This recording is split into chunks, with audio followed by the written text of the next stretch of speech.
This is TradeFlow News, bringing you relevant news and insights from around the world.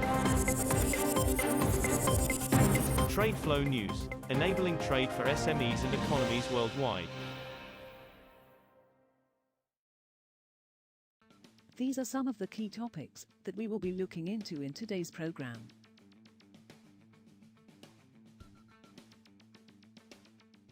First, let's take a look at the overnight headlines which are impacting the commodity markets. India's market regulator ordered a year-long suspension of futures trading in key farm commodities on Monday, as the world's biggest importer of vegetable oils, and a major producer of wheat and rice, struggles to tame food inflation. India's most dramatic move since allowing futures trade in 2003 threatens market confidence by making hedging difficult at a time of record highs in producer prices, weeks after farmers ended protests that led to the scrapping of contentious reforms. It's like shooting the messenger, but we have sympathy with the government, because they were worried over edible oil inflation, Atul Chaturvedi, president of edible oil trade body the Solvent Extractors Association of India, told Reuters. China's crude oil imports from Saudi Arabia in November fell 13% from a year earlier, but the kingdom retained its ranking as the top supplier to the world's biggest oil importer. Inflows of Saudi Arabian oil to China reached 7.4 million tons last month, or 1.8 million barrels per day, BPD, data from the General Administration of Customs showed on Monday. That compares with 1.67 million barrels of oil per day in October and 2.06 million barrels of oil per day in November last year. The rising month-on-month imports were in line with the decision in July of the OPEC+, to increase output by 400,000 barrels of oil per day a month until at least April 2022.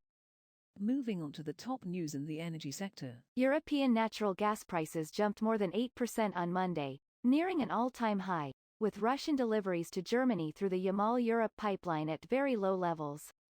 A rapid rise in gas prices in Europe in 2021 has caused power price rises, concerns about the knock-on effect on inflation, and triggered the collapse of suppliers in Britain.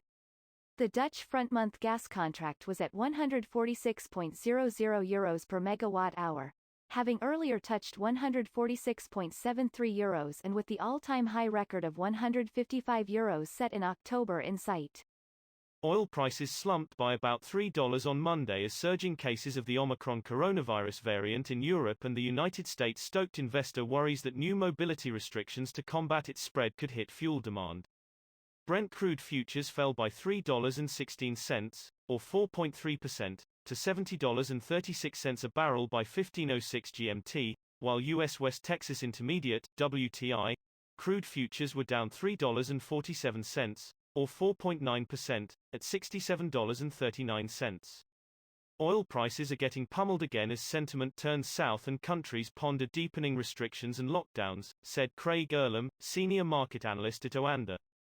Next, we have the top news in metal markets. Commodities outperformed other assets this year as a recovery from the pandemic boosted demand, though gold's pour showing dented investor appetite. Heading into 2022, commodities, which often perform well late in economic cycles, are due to remain competitive with equities as global growth extends its upward trek, analysts said. We like both equities and commodities and we have an overweight view for both in 2022. It's hard to say which one will do better, said Cohen Stratmans, senior multi-asset strategist with NN Investment Partners in the Netherlands, which had 298. Debt problems at a major Chinese property developer have now spilled over into a vital artery of the nation's industrial engine, the steel sector, and started to ripple through to other critical parts of the world's second-largest economy. The spreading balance sheet crisis at real estate firms is a warning for policymakers, as a swing in the fortunes of the steel industry would have significant repercussions for China's economy, with cement, glass, and household appliances all vulnerable to demand drops.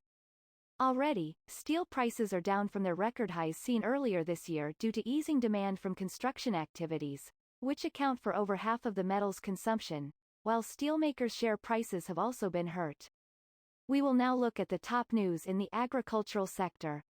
Russian wheat prices fell for a third consecutive week last week, tracking lower prices in Chicago and Paris, and after only a small reduction in Russia's upcoming grain export quota, analysts said on Monday. Russia plans to set its wheat export quota at 8 million tons for February 15 to June 30, 2022, the country's economy ministry said on Friday, marking a 1 million ton reduction from a previously planned level. Russian wheat with 12.5% protein loading from Black Sea ports for supply in late December or early January was quoted at $329 a ton free on board.